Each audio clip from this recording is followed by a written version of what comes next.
Turabashuje kandi tubaye ikaze ku makuru iteganyagiye mutegurirwa n'ikigo cy'u Rwanda gishinzwe ubumenyi bw'ikirere Meteo Rwanda kigiye kubagezaho ndi mu Kazarukundo Clarisse. Tujya gutangira turebera hamwe igenza ikirere cy'uyu munsi, turareba iteganyagiye ry'amasaha nijoro, turakomoza ku iteganyagiye ry'umunsi w'ejo ndetse tuze kureba no mu minsi 5 iri imbere ku kirere kizaba giteganyijwe. Uyu munsi rero mu kirere cy'u Rwanda haramutse ibicu byiganje, ariko mu masaha yo ku gicamunsi haguye imvura mu bice byinshi by'igihugu cyacu.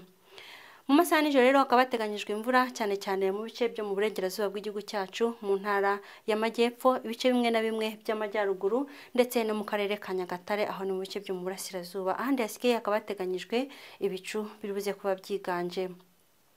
Ku munsi w'ejo hateganyijwe umuyaga uringaniye. Uyu muyaga uzaba ufite umuvuduko uri hagati ya metero 3 ndetse na metero 6 ku isegonda.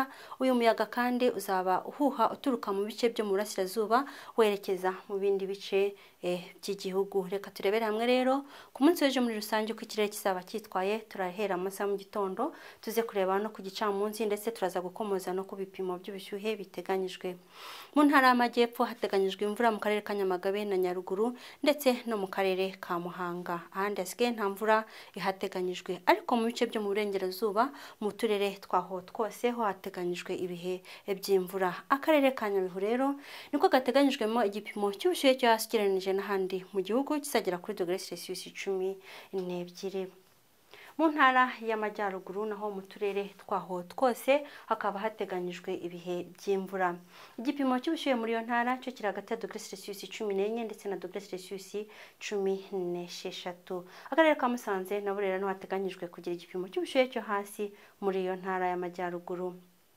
Mu bice by'uburasirazuba bw'igihugu cyacu ho hateganyijwe ibihe by'umucyo. Igipimo cy'ubushyuhe mu burasirazuba kiri hagati ya °C 16 ndetse na °C 18.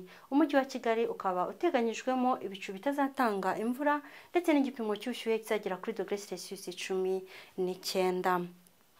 Mu masaha yo ku gicamunsi mu ntara y'amajyepfo mu turere twaho twose hakaba hateganyijwe imvura kandi ikazumvikanamo inkuba. Kimwe no mu burengerazuba naho hateganyijwe imvura izumvikanamo inkuba ndetse igipimo cy'ubushyuhe cyo hejuru kikazagera kuri °C 26. Mu ntara y'amajyaruguru hateganyijwe imvura izumvikanamo inkuba ndetse igipimo cy'ubushyuhe cyo hejuru kikazagera kuri °C 24. Reka dukomeze tureba ibisaranga intara y'uburasirazuba. Hateganyijwe imvura izumvikanamo inkuba mu bice byaho byose ndetse igipimo cy'ubushyuhe cyo hejuru kizagera kuri °C 27, ari naho hazaba hashyushye cyane ugereranije n'ahandi mu gihugu. Umujyi wa Kigali ukaba uteganyijwemo imvura izumvikanamo inkuba mu masaha yo ku gicamunsi ndetse igipimo cy'ubushyuhe kikazagera kuri °C 26. Reka tubagezeho rero iteganyagihe ry'iminsi 5 uhereye ku munsi w'ejo ku itariki 12 kugera ku itariki 16 uko ikirere kizaba giteganyijwe. Ku itariki ya 12, tariki ya 14 ndetse na tariki ya 16 mu bice byinshi by'igihugu hazaba hateganyijwe ibihe by'imvura, ariko ku itariki ya 16 ndetse na 15 biteganyijwe ko imvura izagabanuka ugereranije n'iminsi tumaze kubabwira. Ku munsi w'ejo rero izuba riteganyijwe kurasa mu masaha ya 11:38 za mu gitondo rirenga 11:55 za nimugoroba. Mukomeze kunogerwa na serivisi za Meteo Rwanda no kugira weekend nziza.